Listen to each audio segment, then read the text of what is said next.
Hi, this is Dennis with Second Chance Tackle, and well, today we've got another one of these interesting reels. This reel came in from Robert, and well, the reel doesn't work. Robert left a note that said that the reel got dropped, and well, I guess when it got dropped, the reel stopped turning. So we're going to try and take this reel apart, do a diagnosis on it, and figure out why a blunt force trauma, if you will, would cause the reel to fail. I'm not certain what happened here. We're going to do our best to find out and see if we can't get it corrected. The reel is the Penn Spinfisher V. It is the 6500 live liner. That means it has the bait trip and release mechanism. And well, it's a nice reel, but I haven't heard of one that just simply drops and, well, stops. So we'll figure out what's going on here. To do that, we want to remove the case. And to do that, we're going to start by removing the handle. That turns in a counterclockwise manner. Robert said he did have the reel apart to service it, and I think what happened was it got dropped somewhere in between or whatever. We're going to try and solve it for him and see what we can do.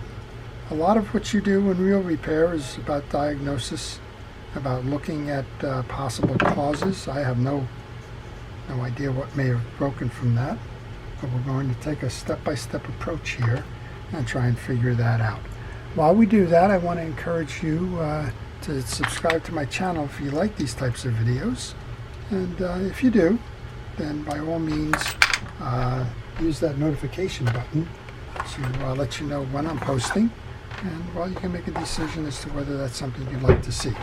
When I take the pieces and parts off, they go into a parts tray. I use the bottom of a fast food container. I also take pictures. So the video is acting as my picture today. I would encourage you to, I saw this the other day, that was cute.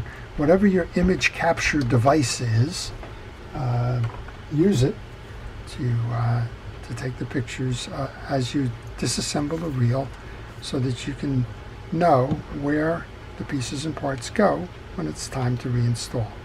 We're going to try and walk the spool washer and ring up. Now I'm going to remove the tension or the cap ring that holds the rotor nut in place. And it's all about getting to the case because that's where your gears are operating. And well, you guys find out what in the world is inside the case is not working properly. All right, we need a deep socket here. Just have to find the right one. That's also process of elimination. I keep the sockets at my bench. And let's see, we should probably come off in a normal manner. Yeah, we did. And as soon as I break that the hold of that nut, I'd like to take that ratchet off and just walk it out by hand. So let's see, that was probably an 12. It's a 12 millimeter nut that's holding that on. That also goes into my tray. And we should be able to remove the rotor assembly now. Wow. I'm wondering if there's an issue right with this. There we go. All right, the rotor assembly's up. And again, you want to test along the way to see what the possible causes are. Well, we got a lot of sand in here. All that grit and sand and the like. Let's go next. So the pinion gear is still not turning. I am concerned though because dropping and dunking are two different things, right? It may be that we've got a frozen bearing assembly here. But to determine that, we're going to come into the other side. I neglected when I was taking off the other side to say that there's these two little rubber red wings, they're seals, that go on each side of the arm for the override trip, so you want to take care of that. Put those in your parts tray. And now we have 4 screws that are holding on the side case.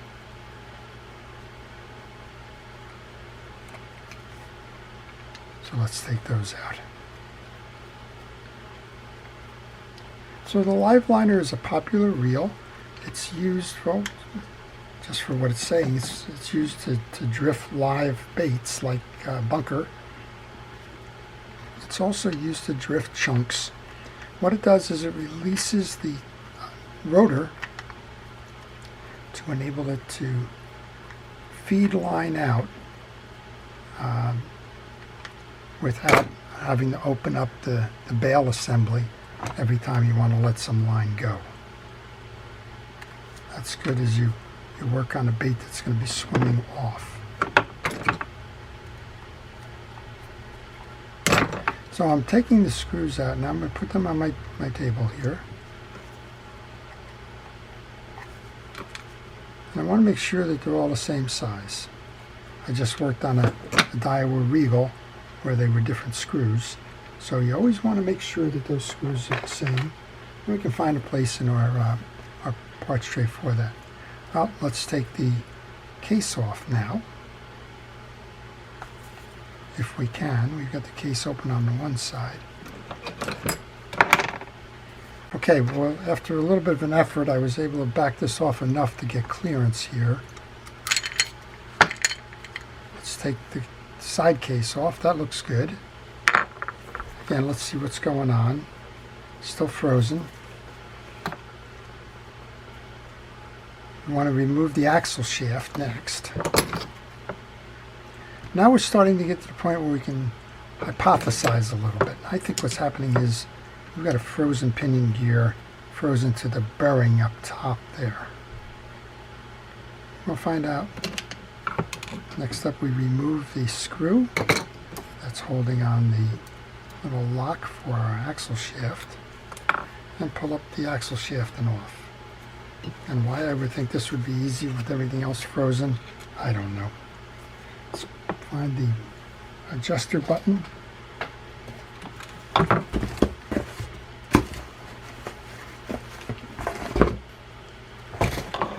We may have an axle shaft frozen into the pinion gear. Alright, the axle shaft is out. I use that button as a knob to pull up and out on the axle shaft. Now this axle shaft should flow in and out easily. And for the most part it seems to be doing that.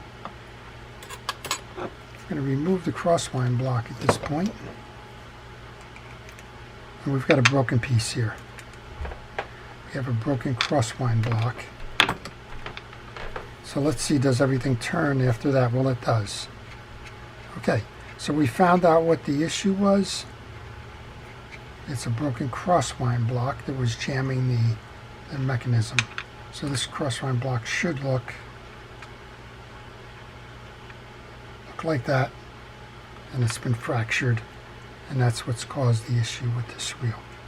Okay, we're going to have to order one of these to continue, but before I do, there's no sense just placing an order and trying to figure out, well, I ordered that and then something else went wrong. So I'm going to do a visual check now.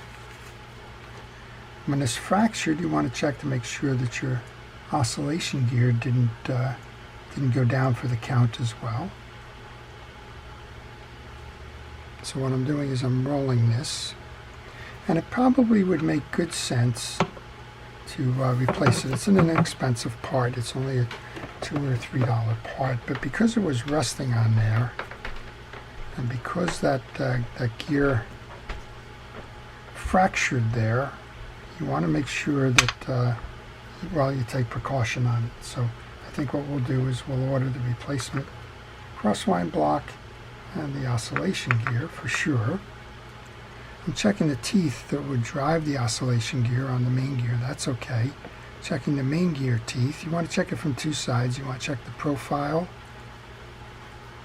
and you want to check the ridges. Those seem okay. So I think what we will do here, we'll order the crosswind block and we'll order the oscillation gear. And now let's make sure that the pinion gear is turning. Yeah, it turns free and easy now. There is some residual sand or dust or dirt or something in here. So we'll get that off. And what we'll do is we'll get this piece back. Not much needs to be done on the surface of the reel. We've cleaned up some of that. We'll make sure it all gets re-greased and re-lubricated. We'll replace the oscillation gear and the crosswind block. We'll lube up the top here, and we'll get this one back to Robert, ready to go fishing again. Well, I hope you've enjoyed it. It's been an interesting little view. Not quite sure about this, why this is so tight here. There is a clip that holds this in.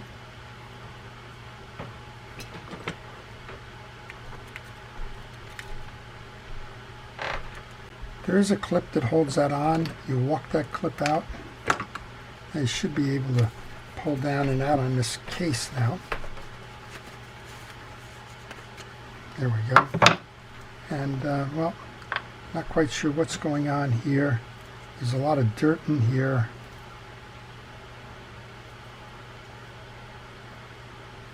We're going to have to see what we can do with this.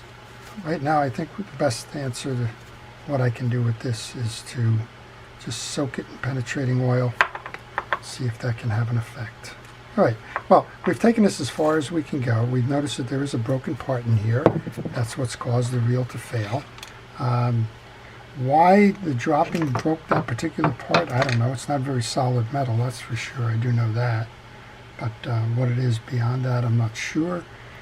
So the best thing to do is get that part. I'm going to let this rear drag soak for a little bit. See if I can free that up. And if I can't, maybe I'll have to order those pieces as well. Well, that's as far as we can go today. It's how to diagnose a reel. We started by taking off the big pieces, worked our way down, and eventually discovered the broken part. Now we know what the remedy is. It's about a replacement of a part. And that's so much of what reel repair and service is about. Inspecting each piece and part, making sure that it is solid. Where you have suspicions, like the oscillation gear, go ahead and get that replaced as well. And then just keep it lubed, clean, and ready to go fishing. This is Dennis with Second Chance Tackle, thanking our first responders and essential personnel. I do appreciate everything it is that you do to keep us safe. To everyone, please stay safe, stay well, and stay watching. This is Dennis with Second Chance Tackle. Have a great day.